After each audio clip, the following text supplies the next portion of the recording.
पहले की बात है। एक राजा था जिसे राज करते करते लंबा समय बीत चुका था। उसके बाल सफेद हो चुके थे, फिर भी उसे गद्दी से बहुत मोह था। एक दिन उसने एक भव्य उत्सव का आयोजन किया। इसमें उसके गुरु, मित्र और अन्य राज्यों के राजा भी आमंत्रित किए गए। उत्सव को और भी आकर्षक बनाने के लिए उसने राज्य की प्रसिद्ध नर्तकी को भी बुलाया।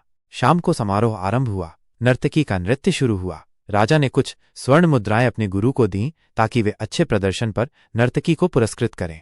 रात भर संगीत और नृत्य चलता रहा। सुबह होने को आई तो नर्तकी ने देखा कि उसका तबला वाला ऊँघ रहा है। उसे जगाने के लिए उसने एक दोहा पढ़ा।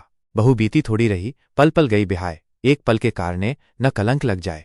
इस दोहे का असर चमत्कारी था। तबला वाला सजग हो गया और उसने पूरी लगन से तबला बजाना शुरू कर दिया।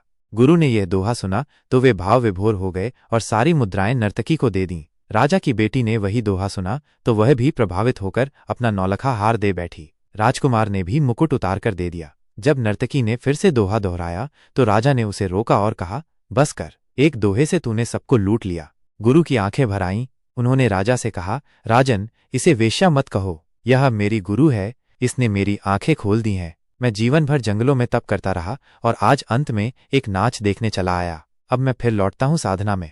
राजा की बेटी ने कहा, पिताजी, आप मेरी शादी नहीं कर रहे थे। मैंने सोचा था महावत के साथ भाग जाऊं, पर इसने मुझे सिखाया कभी तो तेरा विवाह होगा, क्यों अपने पिता को कलंकित करती है। राजकुमार भी रो पड़ा और बोला, आप मुझे राजगद्दी नहीं दे रहे थे। मैंने सिपाहियों से मिलकर आपको मारने की योजना बना ली थी, पर इसने मुझे समझाया एक दिन तो राज्य तुझे ही मिलेगा, क्यों अपने पिता का खून अपने सिर लेता है।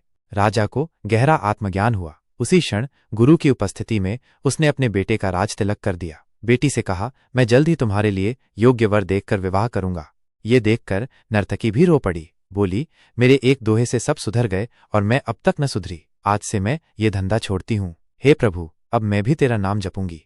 निष्कर्ष, समझ आने की बात यह है कि दुनिया को बदलने में देर नहीं लगती। कभी कभी केवल एक दोहे की दो पंक्तियां भी किसी का जीवन बदल सकती हैं। जरूरत है तो केवल थोड़े धैर्य और मनन की। जाते जाते दो पंक्तियां और सुनिए। प्रशंसा से पिघलना मत, आलोचना से उबल मत, निस्वार्थ भाव से कर्म करो, इस धरा का सब यहीं धरा रह जाए।